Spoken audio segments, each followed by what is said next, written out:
Então, não é porque Beethoven nasceu melhor. Não é que Einstein era mais inteligente. Ele desenvolvia esse potencial universal em níveis superiores ao que eu desenvolvo, pelo menos em matemática, em relação ao Einstein, com certeza.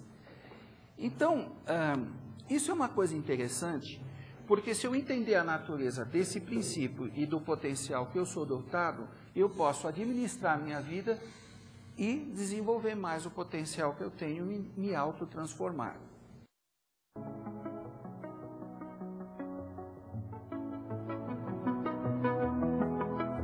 Uma nova visão da inteligência humana.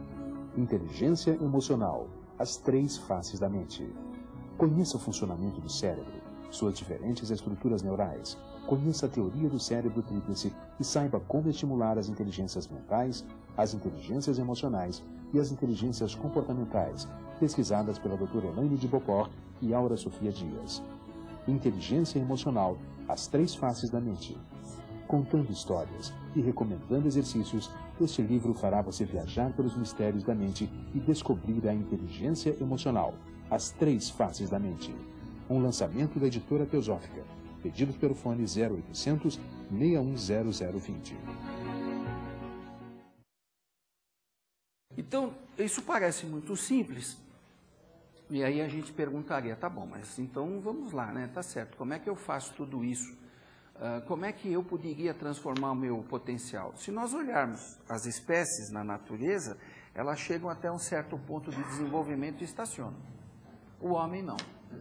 O homem, se a gente olhar a natureza, existem seres nos mais diferentes estados de consciência, que vai desde um Buda até um ignorante, passando por Cristo e assim por diante, e a gente vê que no reino humano existe uma diversidade, uma variação de consciência.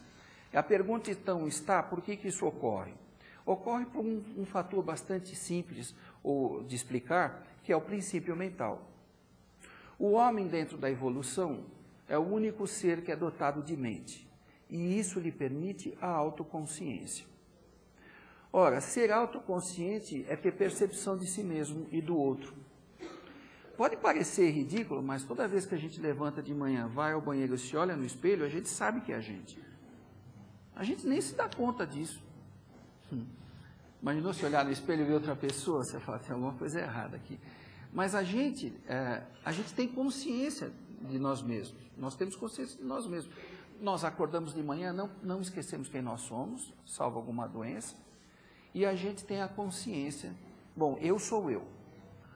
Eu sei que o outro existe, e isso me permite, então, eu me desenvolver. Por quê? Porque eu posso avaliar a relação das minhas ações e as consequências que eu causo. Então, a partir do momento que eu posso observar essa relação de causa e efeito na minha vida, eu posso também me aprimorar e me desenvolver. Se eu não tivesse essa possibilidade de autoconhecimento e autopercepção, eu não poderia submeter-me a um desenvolvimento. Eu estaria dentro de um processo coletivo que não são os animais, vegetais e o reino mineral. O ser humano, ele é individual, ele aprende individualmente. É claro que em conjunto, em sociedade. Mas ele tem uma alma própria, um espírito, e é através desse processo da relação de consciência com a matéria, com o mundo, que o homem evolui. A dona Annie Besant, naquele livro Introdução ao Yoga, ela fala uma coisa muito interessante. Ela fala que quando o horticultor separa as sementes para fazer o seu plantio e tira as sementes ruins, separa o joio do trigo, ele acelera o processo de colheita. Ele faz com que as melhores plantas surjam e ele tenha a melhor lavoura, melhor cultivo. Se ele jogasse todas juntas, haveria uma seleção das espécies das superiores absorvendo as inferiores. Isso demoraria muito tempo. Mas ao selecionar as sementes, ele acelera o processo daquela cultura. Ela diz que yoga é a mesma coisa. A partir do momento que eu seleciono emoções e pensamentos na minha vida, eu aumento o meu desenvolvimento e, portanto, minha realização. Isso parece bastante fácil, isso nos colocaria numa situação bastante cômoda, né? Bom, então agora eu posso perceber a relação entre causa e efeito, aprender com meus erros, não é mesmo? Então agora eu vou traçar um plano aqui e a partir desse plano eu me realizo rapidamente. Eu vou lembrar uma frase bíblica de São Paulo. São Paulo falava que é um homem evoluído, desenvolvido, um grande iniciado em mistérios. Ele falava assim: o bem que eu quero fazer eu não faço, mas o mal que eu não quero fazer, este sim eu faço. Esse é o dilema de todos nós. Não há ninguém nessa sala, em nenhum lugar do mundo, que não se arrepende de alguma coisa que fez. Porque o intelecto é neutro. O intelecto nos traz a compreensão, mas não nos traz a medida da correta ação. Porque nós estamos presos a toda uma natureza. E eu quero aqui, então, trazer o conhecimento de um livro extraordinário chamado Vivekachudamani. Vivekachudamani é traduzido como a joia rara do discernimento, ou a joia suprema da sabedoria, escrito por Shankara, ou Shankaracharya, como é conhecido. É um título, Acharya é um título. Shankara surgiu mais ou menos em 800 anos depois de Cristo. Morreu, uns dizem com 29, outros com 33 anos, e deixou as obras mais importantes que a Índia produziu. Uma delas é essa. Shankara era um mestre tântrico, não no sentido tântrico comum da palavra. E ele se compôs com os brahmanes e fez esse livro que é uma das bases da Vedanta Advaita, apesar dele não ser vedantino.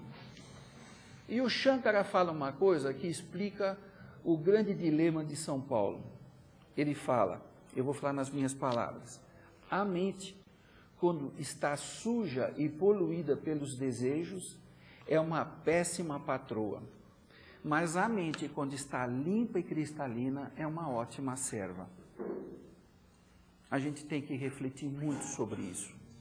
Porque se eu, dentro da escala evolutiva, eu tenho a mente que me permite acelerar a minha evolução e me autorrealizar através de uma força de vontade, eu também tenho que entender que a mente mal utilizada, ela me leva para o abismo.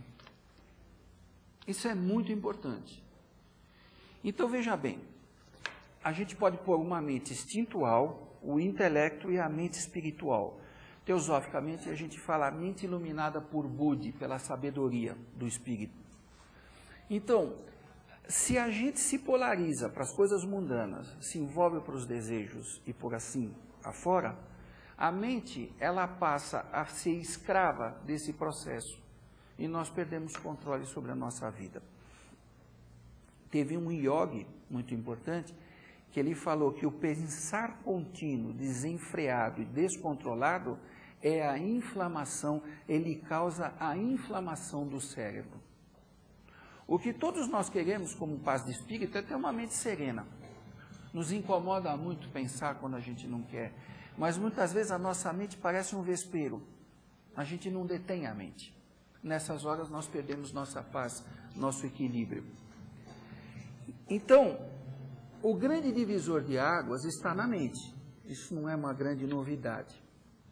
No livro Bhagavad Gita, um clássico da Índia antiga, que é a conversa de Krishna e Arjuna, o mestre e o discípulo, o discípulo Arjuna diz ao mestre: é mais fácil controlar os ventos do que serenar a mente.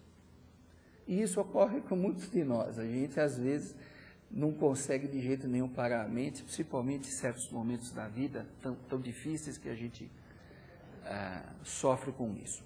E aqui vem uma revelação importante para alguns, que a partir dela a gente vai começar a desenvolver nosso raciocínio sobre especificamente o que eu quero apresentar.